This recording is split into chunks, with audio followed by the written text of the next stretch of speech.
one of the ways to do excellent work is to do a good work. I mean, obviously, good, better, best, right? Good, better, best, and we never rest. That's why we have not rested till today. Hello, everybody. Welcome back to my YouTube channel. And if you're watching my YouTube videos for the first time, welcome. You're the reason why I shot this video, and I'm so happy you're here. Today, we are discussing another scintillating topic, and this time around, it wasn't even my idea. I was on my own jejely on a Friday evening. And then my mutual Suzanne tagged me to this tweet that would come up here, and it was around how do you do excellent work? How are you an excellent person? How do you become an excellent professional? Things around that, and I found some of the quotes fascinating and some of the responses fascinating. And I thought maybe it's important for me to do a video on how to do excellent work. Again, I've done excellent work on my life. The evidences are online, right? I've gone to places and built sustainable processes. Been ranked as one of the top 20 most disruptive HR professionals in Nigeria. I've won a lot of awards as testament to my excellence. So, evidence day. I'm not just talking abstractly. I've done great work. So, I feel like I can tell you how to do excellent work. So let's start. You know what it is if you are not a new subscriber. This is where you take your bottle of water or your drink or your juice or your video milk. Nobody is sponsoring my video yet. So let's take that water break and come back in 1 second.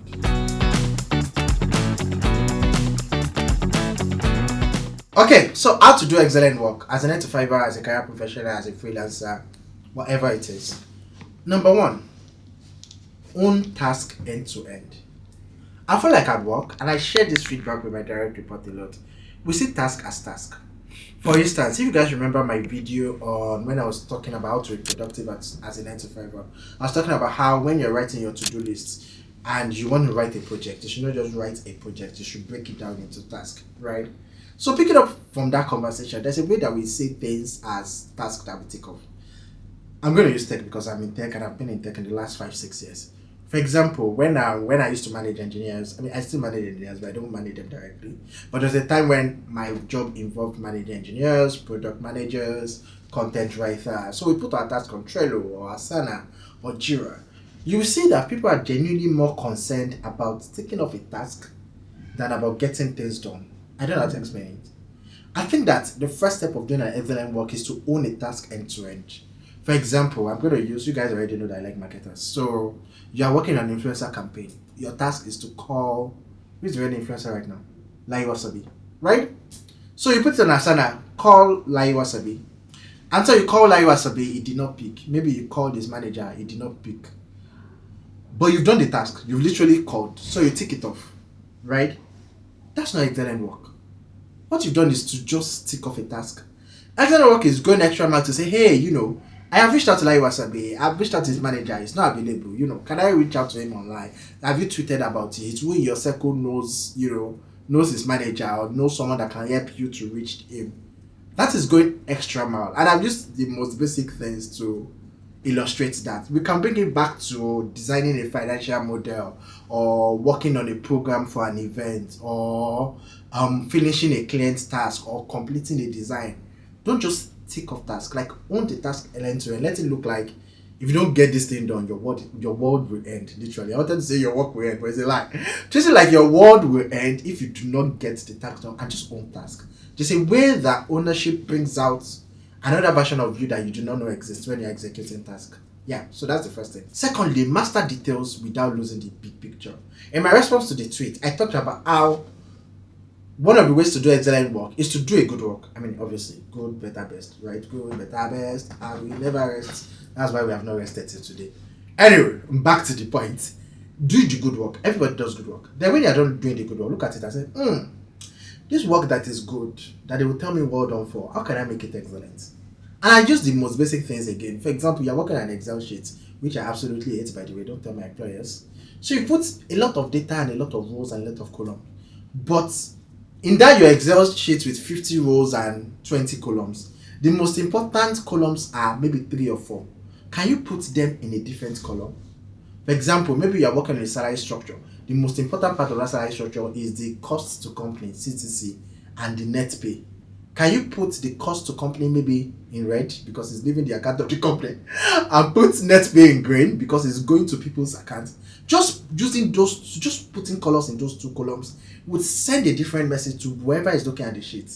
Because the person is looking at a lot of rows, but the person sees two different sheets with two different colors, and helps the person maybe make decisions faster, maybe make decisions better. You can even go ahead and do a sum total. They did not ask you, but you can do it. You can do a comparison if you are doing like a, maybe they are trying to say how much did you spend on salary this month. So if you are not HR, you might not be able to contribute so much. How much did you pay for salary this month versus how much did you pay last month?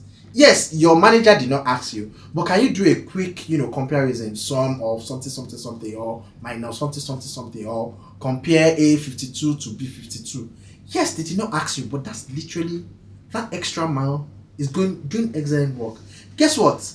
When your manager says this, they have a sense that you do not just understand the task, you understand the reasons behind the task. And if you watch my video on how to have a great career, how to have a successful career, you would see that one of the things I mentioned was knowing who your biggest stakeholders are and like just showing them your work. That's one way to show that you know beyond your work. That's doing excellent work. Going a step further from good work to do something extra that makes the outcome better, that makes the output better, right? Number 3, be the person who finishes well. So again, back to my direct reports because I've been a manager over the last 5 years, right? When I was at BSM, I used to tell my direct report, which is super amazing, super talented, super brilliant person. She now works with Money Point as an HR manager. Shout out to you, Chiazagom. I'm like, Chiazagom, yeah, so you've done this talent acquisition, we've done, but can we close the role with the same excellence that we used to start the role? For instance, we called for application, people applied, we've interviewed, we've hired. Can we actually send a proper rejection mail to the people that we did not accept? That is excellent work. You cannot just hire people and leave other people on hold. Don't ghost them. Actually complete the task, right? So you're a designer, you've done like 17, version 1, version 1, version 1A, 1B, 1C. So you've done the 11 versions. They finally approved the number 13. Can you actually arrange your Figma frame properly instead of leaving everything scattered? Or if you're like those companies that collaborate on the same Canva or the same Figma, can you actually sort out things so that someone else don't go to the Figma frame and wonder which one is final version and which one is final version? Right? It's just those extra things, those going extra mile to finish as beautiful as you started. That's what differentiates a good work from an excellent work. So don't just start work, finish work. Ask for feedback. I cannot even overemphasize how important feedback is. Like one of the things I look forward to the most is feedback. Like, give it to me. If you know me, you know that one of the companies I really want to work at is Netflix. One of the core parts of their culture, which is freedom and responsibility, is but they have a whole chapter, on how to give feedback. I think that no matter the stage of your career, it's important that you ask for feedback. Why? Because you cannot see yourself. I cannot scratch my back, for instance. Right? I can do like this. But I'm not sure I can scratch my back. That's literally how feedback works. No matter how excellent you are, there's something that can move you from 9/10 to 10/10. If you're 9.5, there is something that can move you from 9.5 to 10/10. Nobody is 10/10, right? So depending on what works in your environment, if you have a normal performance tool, performance management tool or not, just ask people for feedback. You will be surprised. In fact, when I was at General Electric, we had something called continue and consider, right? Continue is that thing that you're doing well and you should keep doing. And consider is that thing that you should think about. And I always share this story. One of the most hilarious considers I received, as you know, I'm an excellent person, I do good work. One of the most hilarious consider I received was to change the shirt I wear to the office. Yes, guys. That was the feedback. My HR VP was like, "Oh, Faith, you're amazing. You're one of our best trainees. You do good work. Everybody speaks so good about you. But why are you always wearing color shirts to work?" I was just looking like this. She's like, "Oh, you should wear solid shirts. Solid shirt exudes confidence." And this was an executive giving me feedback. Of course, I was a trainee. I don't know the difference between color shirt and badge. I was living in Yanapaja. All that concerns me was to wear shirts that, if sun and rain beats, it will still be okay. But people were making perceptions. Like, people were actually genuinely making perception about me based on my outfits. Ridiculous as it may sound, right? So, ask for feedback. Like don't become, and when you their feedback that does not make sense, let me just tell you, their feedback that they have inside was that they have another mission. You will filter the feedback, but can you even ask for feedback? Protect your energy. So there's a way that doing good work, doing excellent work, especially, and when I was at Carry Wise, we did it a lot, and Netflix also has that culture. It's called always have a star. Like, we always try to build a team where the lowest performing person is a B. So we try to build a team of excellent people. Now, if you're not lucky enough to be in a team of excellent people, there's a way that people that do not have the kind of energy you have can soak up your work. If you're someone that is extremely excellent, I think that it's important that you also protect your energy. How? Ensure that there's a distinctiveness to the excellence that you exude. And if you're working with average people, if all of you are like colleagues, ensure that your line manager knows that you do excellent work. And if someone tries to pour oil on your white shirts, like, just shield it, right? But it's very important that you protect your energy, because what happens is that if you do excellent work continuously amongst average people, you then begin to think, maybe it's okay to do an average work.